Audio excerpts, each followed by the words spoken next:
Principais características do humanismo. Antropocentrismo. Deus não é o centro do universo. Racionalismo. Por fugir da religiosidade, aquilo que era atribuído ao divino passa a ser questionado racionalmente. Cientificismo. O pensamento humanista fez com que se afastassem dos dogmas da Igreja Católica, desenvolvendo alguns campos da ciência, como matemática, física e medicina. Poesia palaciana. Era tido como a essência da linguagem do humanismo, falava do amor de forma sensual e sem tanta idealização da mulher. Meu amor, tanto vos quero, que deseja o coração mil coisas contra a razão. Porque, se vos não quisesse, como poderia ter desejo que me viesse do que nunca pode ser? Mas com quanto desespero, e em mim tanta afeição, que deseja o coração. A prosa humanista ela é dividida em duas, em crônicas historiográficas e crônicas ficcionais. A crônica historiográfica ela vai ser essa união da história com a literatura, com o uso de linguagem simples e de diálogos. As suas principais características vão ser crônica narrativa, ou seja, ela vai contar uma história, o retrato de fatos e eventos reais e retrato fidedigno da realidade. Fernão Lopes, ele foi um importante escritor português, considerado o precursor do movimento humanista em Portugal, sendo nomeado como o pai da historiografia portuguesa. Alguns exemplos de obras criadas por ele foi a Crônica de El-Rei Dom Pedro I, a Crônica de El-Rei Dom Fernando e a Crônica de El-Rei Dom João I. Agora um trecho da Crônica de El-Rei Dom João I. Grande licença deu a afeição a muitos, que tiveram cargo de ordenar histórias, mormente dos senhores, em cuja mercê e terra viviam e onde foram nados seus antigos avós, sendo-lhe muito favoráveis no recontamento de seus feitos, e tal favoreza como esta nasce de mundanal afeição, a qual não é salvo conformidade de alguma coisa ao entendimento do homem. Crônicas ficcionais. A crônica ficcional, na verdade, ela é uma adaptação das novelas de cavalaria do trovadorismo, que quando foi traduzida, acabou passando por algumas modificações para se adequar ao pensamento e também à realidade social da época, no caso, o contexto humanista.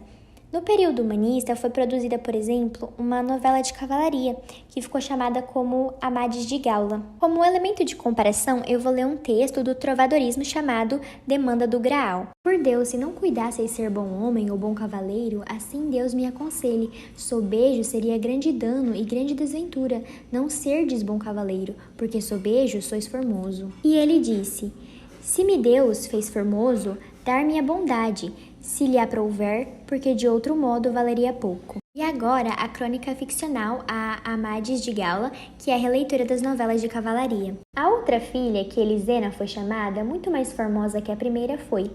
E como quer que de muito grandes príncipes fosse demandada em casamento, nunca com nenhum deles casar-lhe prougue. Antes o seu retraimento e santa vida deram causa a que todos beata perdida a chamassem. Considerando que a pessoa de tão grande linhagem, dotada de tanta formosura, de tantos grandes, demandada em casamento, não lhe era conveniente tomar tal estilo de vida.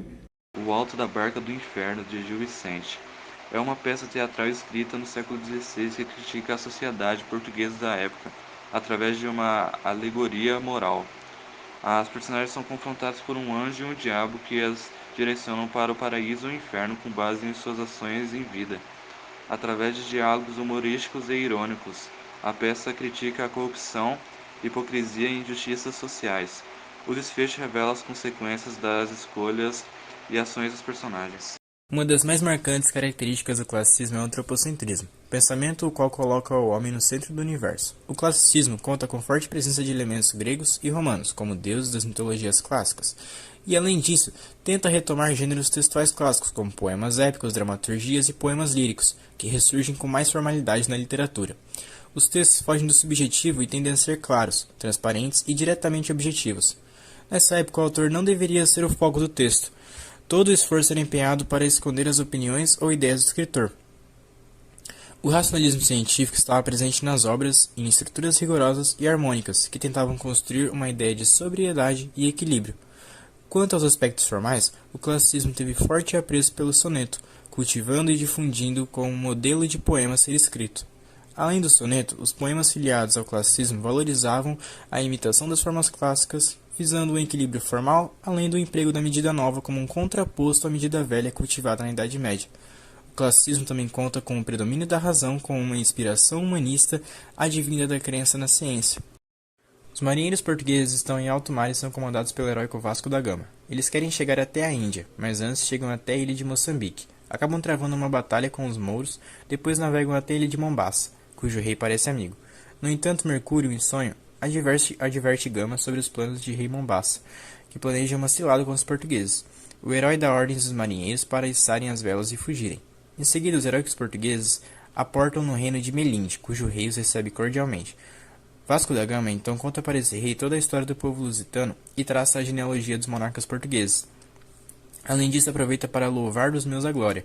Fala do casamento entre Henrique, um conde filho de um rei de Hungria, com Teresa, filha do rei castelhano, Dom Afonso, casal que ganhou as terras hoje conhecidas como Portugal. O primeiro rei português teve um filho, o príncipe Afonso, que levava o nome do avô espanhol. Mais tarde, o jovem se tornou rei e empreendeu em uma guerra vitoriosa contra os mouros. Sancho I sucedeu ao pai, depois Afonso II, ambos reis gloriosos. Porém, o próximo rei, Sancho II, é descrito pelo narrador como manso e descuidado. A dinastia vai sendo mencionada por Vasco da Gama com detalhes e façanhas de cada reinado, com os dos reis Dom Denis, Fernando e Manuel, por exemplo. Por fim, ele conta as próprias aventuras até desembarcar ali e receber a hospitalidade do rei de Melinde. Terminada a narrativa, Gama continua a viagem e atinge os mares da Índia. Porém, ainda precisa enfrentar a fúria do mar e chega finalmente ao destino sonhado, a Índia. Lá então são recebidos com festa. No entanto, o narrador revela que o propósito dos mouros era deter ali os descobridores da Índia, tanto tempo que vissem de Meca as naus que as suas desfizessem. Gama fica sabendo da intenção dos mouros e acaba rumo a Portugal, levando pimenta, noz, cravo e uma rota para a Índia. Antes de chegarem às terras lusitanas, os conquistadores pararam em uma ilha e são premiados pelos deuses com o amor de belas e sedutoras ninfas.